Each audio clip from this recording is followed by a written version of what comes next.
Kalau yang kertas itu halaman berapa tadi? Ini.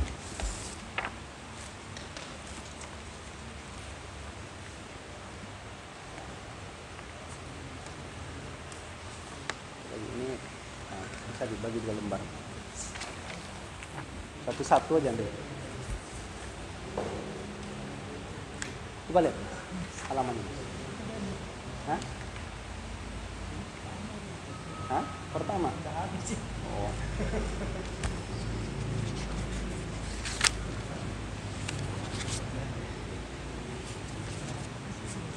Nah, ini yang kertas ini halaman 10 ya.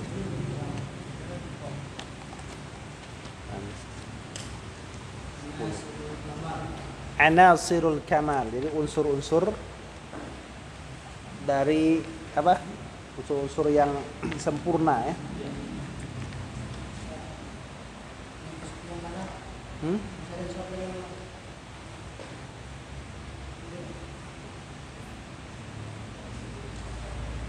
Unsur-unsur kesempurnaan ya.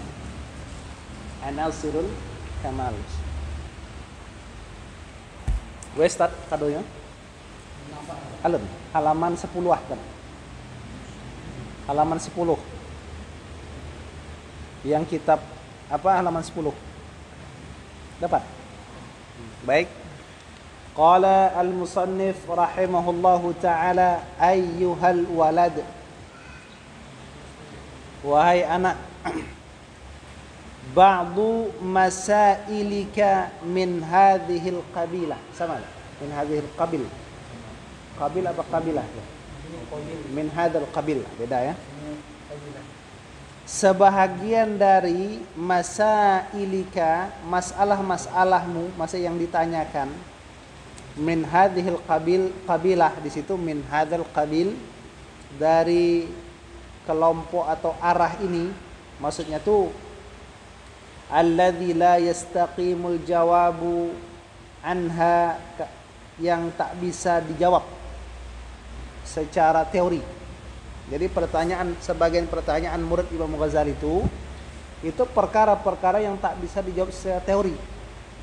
Secara teori. Kenapa? Likauniha minadzuqiyat. Karena perkara-perkara rasa. Wal wijdaniyat, perkara hati, rasa hati. Kalau misalnya kita ditanya orang, bagaimana rasanya manis? Ba'ajar menjelaskan rasa manis. Ambil gula, suruh dia makan.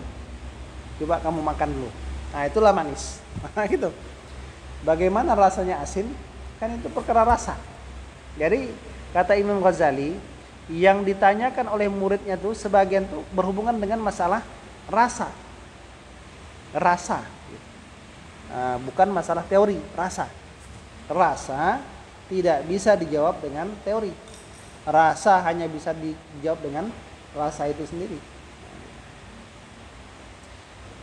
Wa ammal ba'du, dan adapun sebahagian, maksudnya dari pertanyaan yang ditanya muridnya itu, alladzi yastaqimul jawabu lahu, itu adalah pertanyaan yang yastaqimu, yang apa namanya? Yastaqimu, yang lurus, al jawabu lahu, jawaban kepadanya. Maksudnya pertanyaan yang dapat terjawab, bisa dijawab dengan tulisan. Sebagian nggak bisa, sebagian bisa. Jadi sebagian pertanyaan, problem-problem dari murid Imam Ghazali itu, kata beliau, bisa dijawab dengan tulisan. Faqad dzakarna fi Ihya'il Ulum, dan kami sudah menyebutkannya dalam kitab Ihya Ulumuddin. Jadi ya.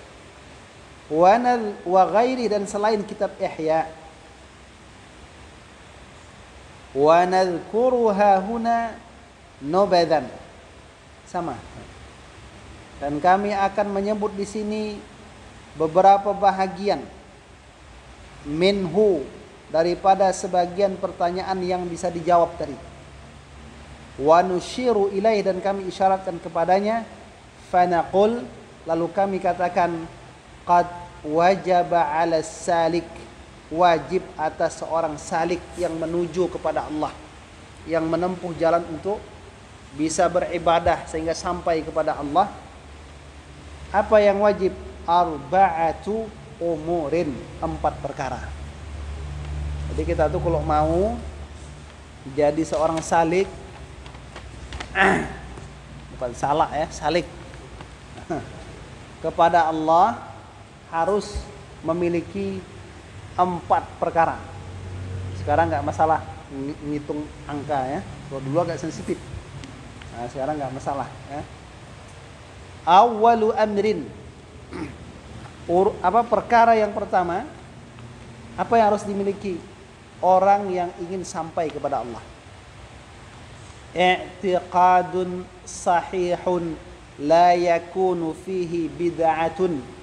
I'tiqad yang benar yang tidak ada pada i'tiqad itu bid'ah. Pastikan akidah kita tidak ada kebid'ahan padanya. Sudah kita bahas salah satunya, yataqaddas anhu ay anillah an tahuddahu al jihad, suci dari Allah Subhanahu wa taala, bahwasanya Allah itu dibatasi oleh arah-arah tertentu. Itu termasuk keyakinan bid'ah kalau kita meyakini Allah berada di satu arah.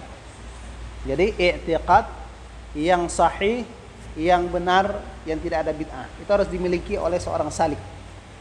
Jadi wajib belajar tauhid ya. Wathani, yang kedua apa? Taubatun nasuh, taubat yang tulus. Nah, taubat yang tulus.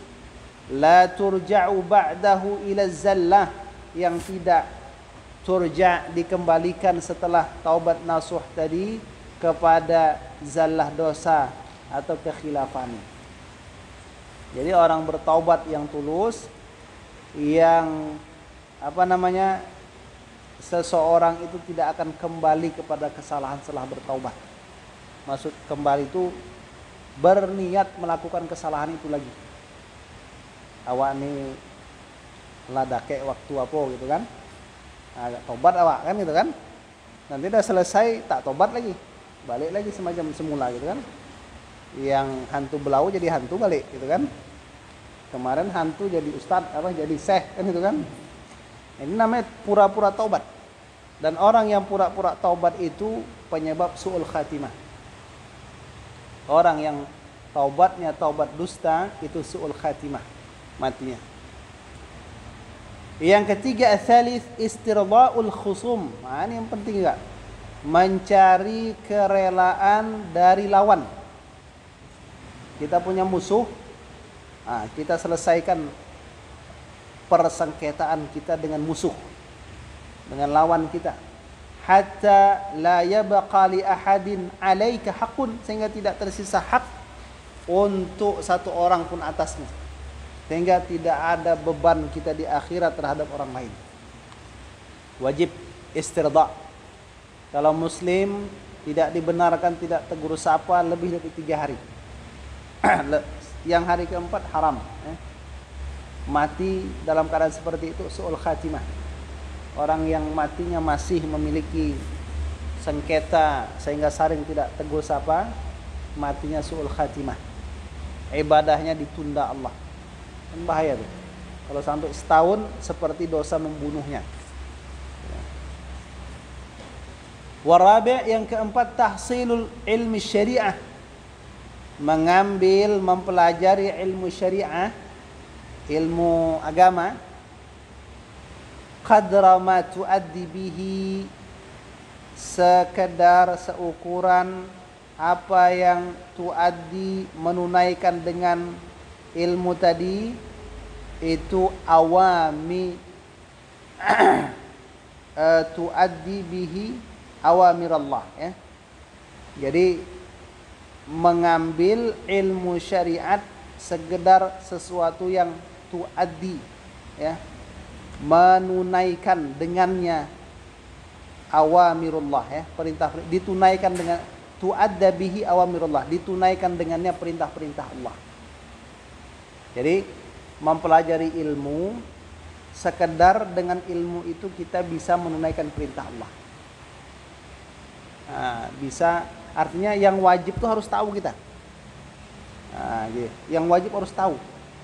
Sholat harus dikerjakan dengan ilmu, tak boleh sholat ikut-ikutan.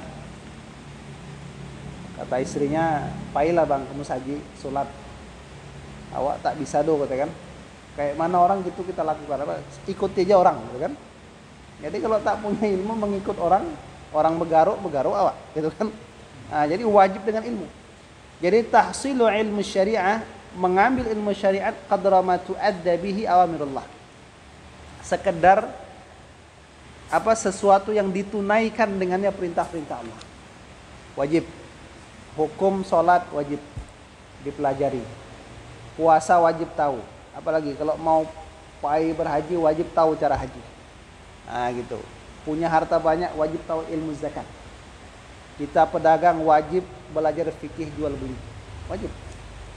Faziyadatu ala hadza laisa biwajib.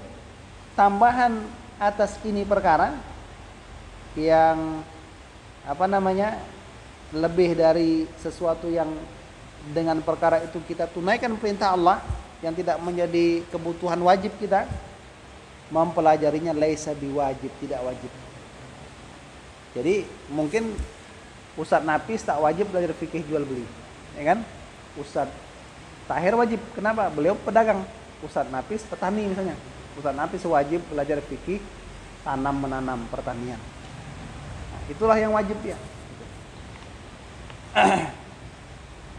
Thumma minal ulumil akhirah ma yakunu minhu an-najah. Kemudian wajib belajar daripada ilmu akhirat yang adalah daripadanya keselamatan, yang dengan ilmu itu akan muncul keselamatan.